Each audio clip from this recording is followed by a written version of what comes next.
Hey guys what's up, कैसे हैं आप लोग। और ये इंडियन पॉलिटी जो यूपीएससी और अदर पीसीएस के लिए है उसका थर्ड वीडियो हूँ।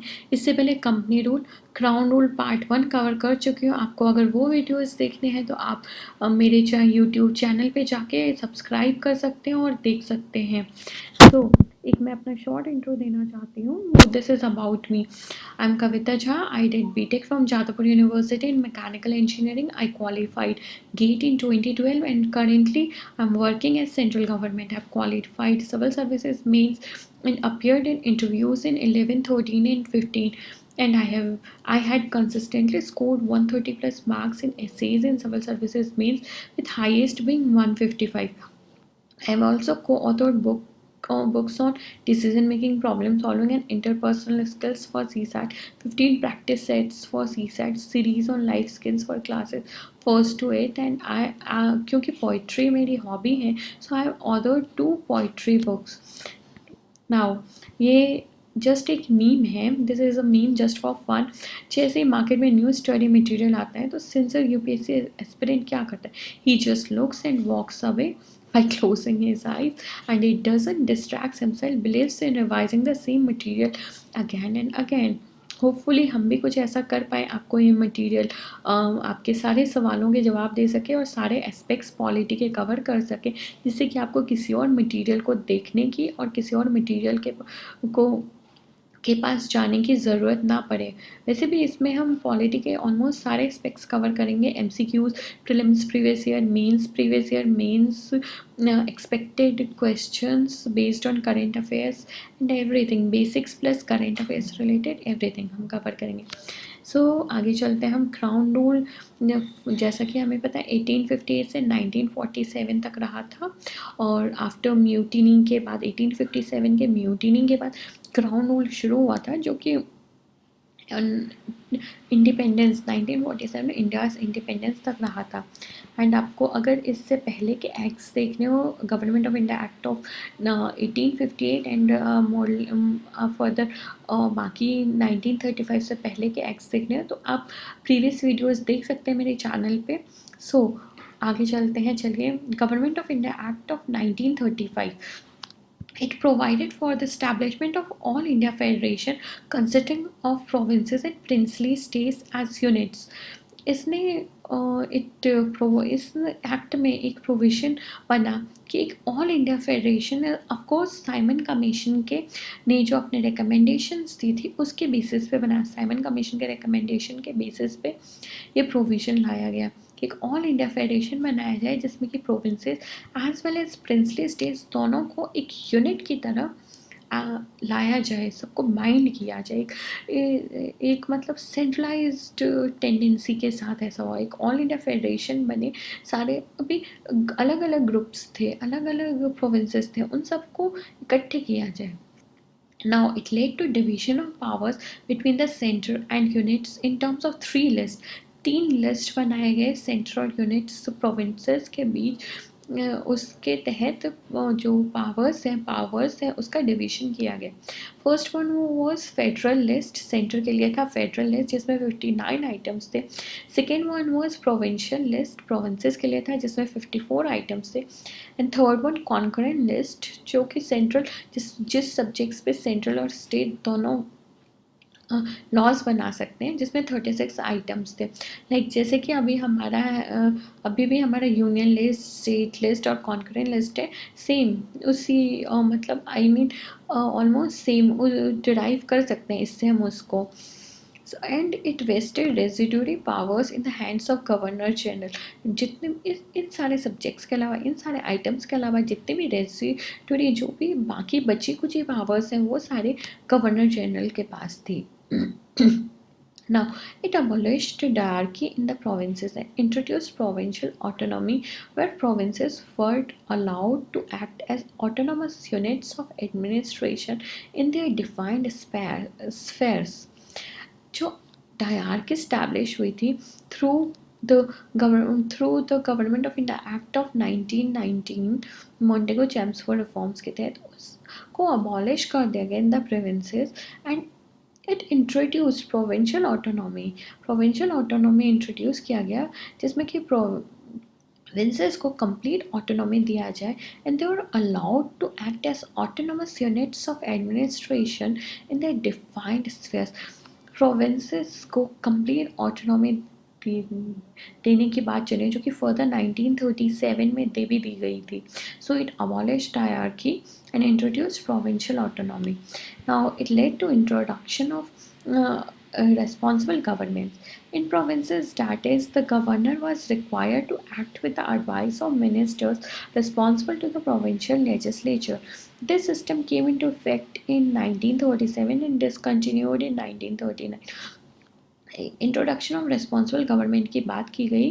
प्रोविंसेस में जो गवर्नर एंड उसको that was required to act with the advice of ministers responsible to the provincial legislature. Governor जो है डैट वाज ऑलवेज रिक्वायर्ड कि उसको जो सलाह है जो एडवाइस दिया जाएगा जो प्रोविंशियल लेजिस्लेचर के मिनिस्टर्स हैं उसके ऊपर ही एक्ट करना था। ये सिस्टम 1937 में आया और 1939 में डिसकंटिन्यू भी कर दिया गया। गोइंग फर्दर, अब डायरकी प्रोविंसेस से ख़त्म कर दिया गया but adoption of dyarchy as centre where the federal subjects were divided into reserve subjects and transfer subjects, but this didn't come into operation. Dyarchy को सेंटर पे अडॉप्शन की बात तो हुई। ऐसा प्रोविज़न था इसमें जहाँ पे कि फेडरल सब्जेक्ट्स जो था मतलब यूनियन के जो सब्जेक्ट्स थे उसको डिवाइड किया जाए रिजर्व सब्जेक्ट्स और ट्रांसफ़र सब्जेक्ट्स में, लेकिन ये कभी भी ऑपरेशन में नहीं आया। एंड बाई कैमरलिज्म आया इन 6 आउट ऑफ 11 प्रोविंसेस। 11 में से 6 प्रोविंसेस में बाई कैमरलिज्म स्टैब्लिश किया गया, दैट इज़ बंगाल, बॉम्बे, मद्रास, बिहार, असम और यूनाइटेड प्रोविंसेस में। Now, it led to further extension of the principle of communal representation by separate electorates for depressed classes, women and labor workers. जो communal representation जो मोर्लेमेंटो reform से शुरू हुआ था, एक्ट से शुरू हुआ था, उसको फर्दर एक्सटेंड 1919 में हुआ एंड देन 1935 में उसको और ज़्यादा एक्सटेंड करके डिप्रेस्ड क्लासेस, वीमेन, लेबर सब के लिए, इन लोगों के लिए भी अलग से सेपरेट इलेक्टोरेट प्रोवाइड किया गया। Then it led to abolition of council of India established by Government of India Act of 1850। जो काउंसिल ऑफ इंडिया स्टैब्लिश हुआ था by government of India act of 1858 to help the secretary of state, जो कि एक advisory body की तरह थी, उसको अबॉलिश कर दिया गया, उसको ख़त्म कर दिया गया। And secretary of state for India was provided with a team of advisers की टीम दी गई secretary of state for India को। It led to extension of franchise to about 10% population. Now 10% population को वोटिंग राइट्स दिए गए। Franchise adult franchise voting rights को 10% population को दिया गया। Led to provided for establishment of reserve bank of India 1935। एक federal bank reserve bank of India establish की गई 1935 में। It also led to establishment of federal court जो कि set up हुआ in 1937 in Delhi for resolution of disputes between the provinces and also between provinces and center। province एक province का दूसरे province से झगड़ा या province एक province का center से या बहुत सारे provinces का center से, ऐसे जो disputes हैं उसको resolve करने के लिए federal court establish किया गया 1937 में in Delhi। नाउ इसका सिग्निफिकेंस क्या था? तो it was second milestone towards a completely responsible government of India. First था अपना 1919 का एक्ट, then it was second milestone towards a completely responsible government of India. It was a detailed document with 321 sections and 10 schedules. It asked for an establishment of an all India federation was announced with an aim to have a better control over pan India, but it never came into being as the princely states did not join it। princely states को क्योंकि इसमें liberty दी गई थी कि वो join कर भी सकते हैं नहीं भी कर सकते हैं, उनकी मर्जी पे थी। सो प्रिंसली स्टेट्स ने ज्वाइन नहीं किया। So all India federation announce किया गया बट ये कभी भी आ नहीं पाया, कभी भी बन नहीं पाया क्योंकि प्रिंसली स्टेट्स ने ज्वाइन नहीं किया। नाउ अब हम प्रीवियस ईयर क्वेश्चन देखते हैं। So, in the federation established by the Government of India Act of 1935, residuary power was given to इसको दिया गया federal legislature, governor general, provincial legislature, provincial governors. Now think for 10 seconds, after 10 seconds हम solution देखते हैं। अगर आप लोगों को पता है आंसर क्या है तो प्लीज़ कमेंट सेक्शन में लिखें।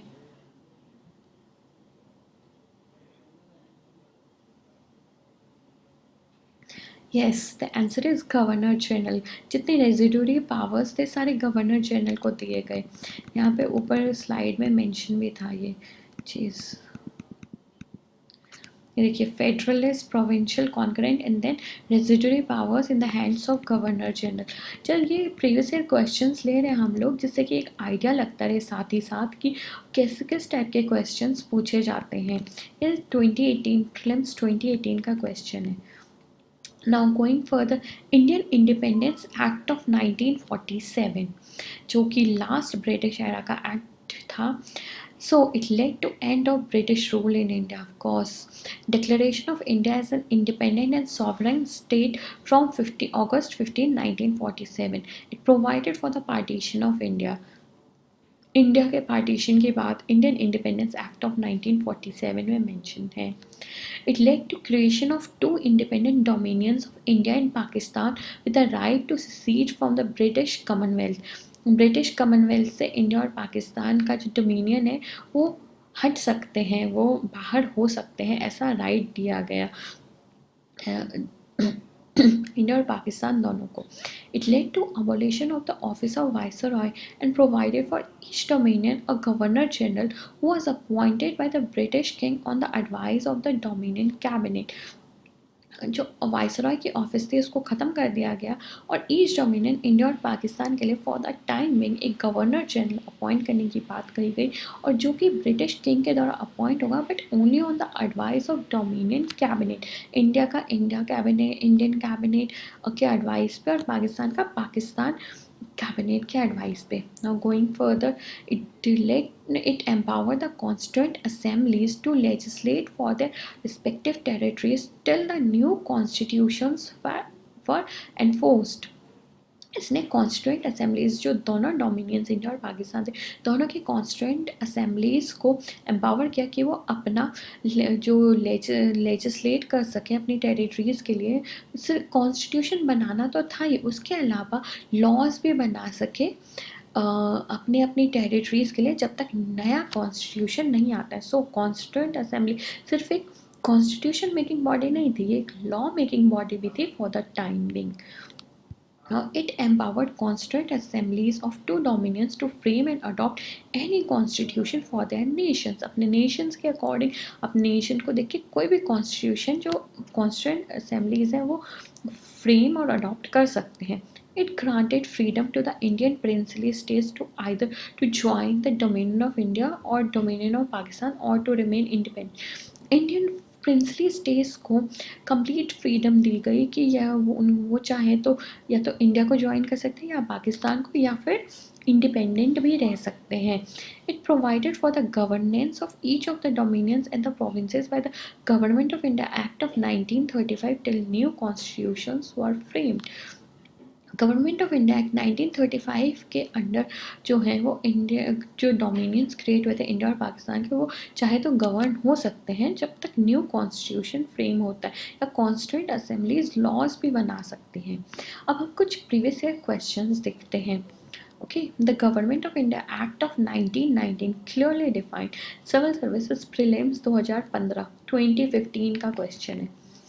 गवर्नमेंट ऑफ इंडिया एक्ट 1919 ने क्या चीज़ क्लियरली डिफाइन किया था? The separation of power between the judiciary and the legislature, the jurisdiction of the central and provincial governments, the powers of the secretary of state for India and the viceroy, none of the above. Just think for 10 seconds और अगर आप लोगों को answer पता है तो comment section में लिखें प्लीज़।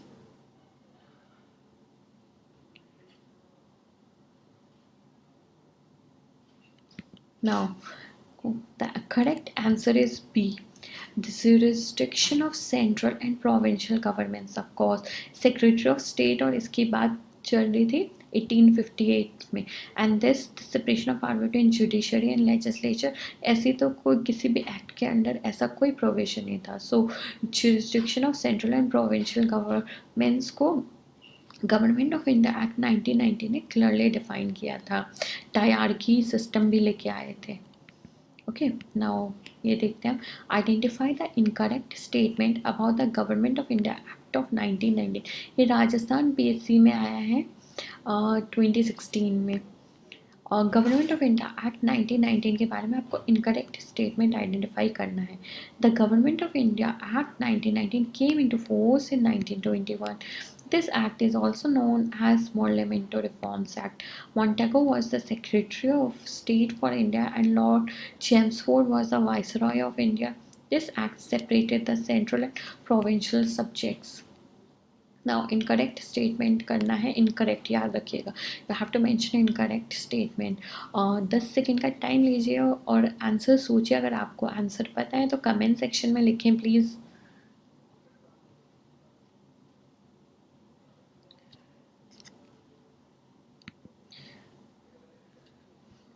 Thing is B. सबको आई थिंक ये चीज़ सबको क्लियर होगी कि मोर्लेमेंटो रिफॉर्म्स बोला जाता है, ये इनकरेक्ट स्टेटमेंट है बिकॉज वो 1909 के एक्ट को बोला जाता है मोर्लेमेंटो रिफॉर्म्स। इसको मॉन्टेगो चेम्सफोर्ड रिफॉर्म्स बोला जाता है। नाउ आरपीएससी का ही क्वेश्चन है प्रीलिम्स का 2018 का। देखते हैं ये, which of the following elections of the central legislative assembly were held under the government of India act 1919।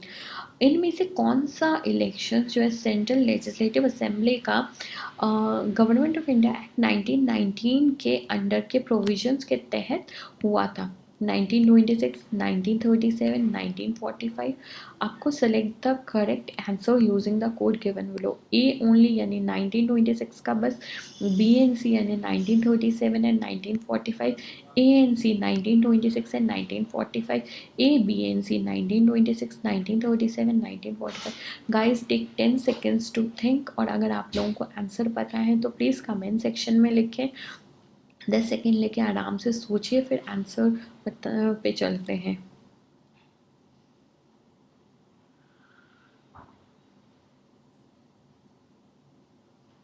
Okay guys, the correct answer is C, A and C, 1926 and 1945 का इसको solution देखते हैं। General election, सबसे पहली बात 1937 में provincial elections हुए थे, सेंट्रल लेजिस्लेटिव काउंसिल का इलेक्शन नहीं हुआ था। सो 1937 वैसे ही हट गया। General election of 1926, it were held to elect members of imperial legislative council and the provincial legislative council. 1926 का दोनों के लिए हुआ था, imperial legislative council plus provincial legislative council दोनों की। General elections of 1945, although the Government of India Act of 1935 had proposed an all India federation, but it could not take place because the princely states were not willing to join it. So the elections to the central legislature were held under the Government of India Act of 1919. So 1945 का general elections जो हैं वो 1919 के act के provisions के तहत इसलिए हुआ बिकॉज जो government of India act of 1935 है जिसने ऑल इंडिया फेडरेशन प्रपोज किया था, बट वो फॉर्म ही नहीं हो पाया क्योंकि प्रिंसली स्टेट्स ने उसको ज्वाइन नहीं किया। इसीलिए जो सेंट्रल लेजिस्लेचर का इलेक्शन है 1945 वाला, वो गवर्नमेंट ऑफ इंडिया एक्ट 1919 के तहत ही हुआ था। सो the correct answer is 1926 and 1945, that is C. Now going further, civil services prelims तो 2016 का क्वेश्चन है। Did the government, sorry mains का क्वेश्चन है ये, गलती से यहाँ पे प्रीलिम्स प्रिंट हो गया।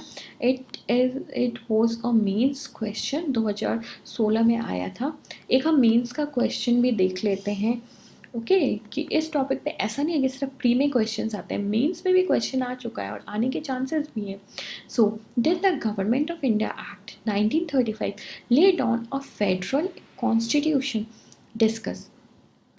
गवर्नमेंट ऑफ इंडिया एक्ट 1935 ने क्या एक फेडरल कॉन्स्टिट्यूशन, फेडरल का मतलब आप सबको पता होगा, नहीं पता होगा तो हम फर्दर आगे अच्छे से पढ़ेंगे, अभी मैं बस ये बता देती हूँ। सेंट्रल और स्टेट के बीच segregation, division of powers in a well manner, ठीक है, क्लियरली डिमार्केशन हो कि सेंट्रल का ये पावर है, स्टेट का ये पावर है, that is a federal constitution. Discuss, आपको डिस्कस करने के लिए पूछे। डिस्कस का मतलब होता है गाइस, सुनिए ध्यान से, डिस्कस मीन्स आपको यस नो दोनों एस्पेक्ट्स कवर करने हैं। अगर ऐसा है तो यस, अगर है तो क्यों है, नो अगर है तो क्यों है, और अगर सिर्फ यस है तो यस के सारे रीजंस लिखने, नो सिर्फ नो है तो नो के सारे रीजंस लिखने, यस नो दोनों है तो यस नो के दोनों के सारे रीजंस लिखने, और एंड में एक कंक्लूजन देना है जो कि यस और नो से डिराइव हुआ हो।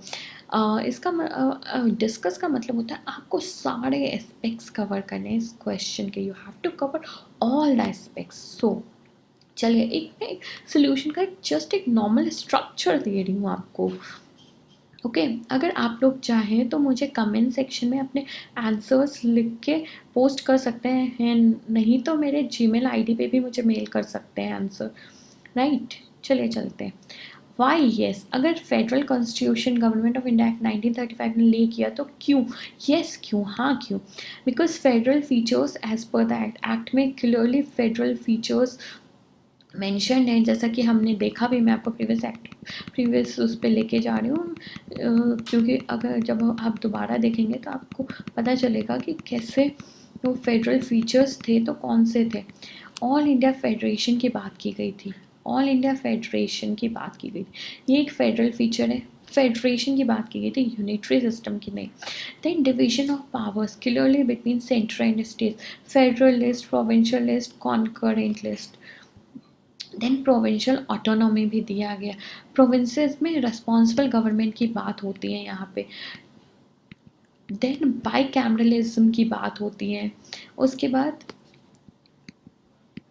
एक फेडरल कोर्ट की बात होती है, एक फेडरल बैंक की बात होती है। तो ये सारे ऑफकोर्स एक फेडरेशन की तरफ, इस्टेब्लिशमेंट की तरफ इशारा करते हैं कि एक फेडरेशन की बात चल रही है। सो अब देखिए कौन कौन से फेडरल फीचर्स थे, मैंने आपको ऑल दो स्लाइड से भी रिवाइज करा दिया है, बट एक बार हम फिर भी देख लें। ऑल इंडिया फेडरेशन की बात हो रही थी, consisting of British provinces plus princely states as well, but it never came into effect क्योंकि प्रिंसली स्टेट्स ने ज्वाइन ही नहीं किया, उनके पास लिबर्टी थी कि वो ज्वाइन कर भी सकते नहीं भी कर सकते। प्रोविंशियल ऑटोनॉमी और रिस्पॉन्सिबल प्रोविंशियल गवर्नमेंट की बात हुई है इसमें, गवर्नमेंट ऑफ इंडिया एक्ट 1935 में। Then distribution of legislative power between federal, provincial, concurrent list, 3 list में बांट दिया गया सेंट्रल स्टेट के बीच पावर्स। देन एक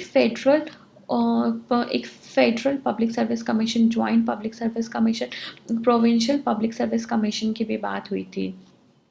देन फेडरल लेजिस्लेचर की बात हो रही है, बाई कैमरलिज्म की बात हो रही है, consisting of house of assembly and council of state at the centre, federal court, federal bank, इन सब की बात हुई है। तो इसीलिए फेडरल फीचर्स इस एक्ट में थे, बट अगर नहीं थे तो क्यों नहीं, why not, because discretionary powers अभी भी अल्टीमेटली गवर्नर्स और गवर्नर जनरल के पास ही हैं।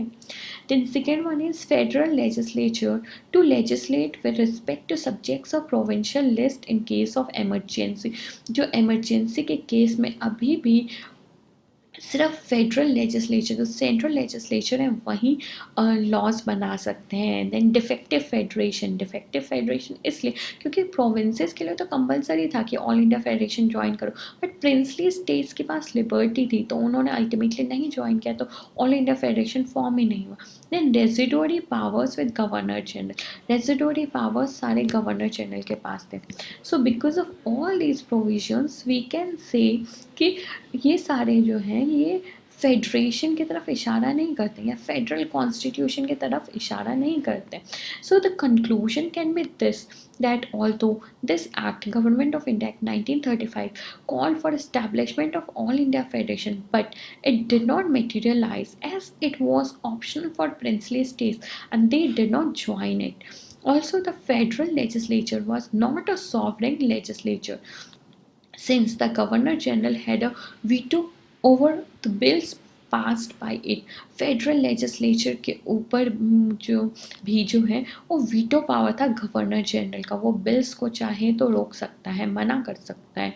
So it can be said that the act was federal in letter but not in spirit, although federal की बहुत सारी बातें हो रही हैं, बट अल्टीमेटली आपने सारा पावर जो गवर्नर जनरल को दे रखा है legislation related as well as federation भी आपका फॉर्म नहीं हुआ, तो लेटर में तो सही है फेडरल फेडरल की बातें करें, बट स्पिरिट में कहीं ना कहीं लैक करता है ये फेडरेशन फेडरल कॉन्स्टिट्यूशन के फीचर्स।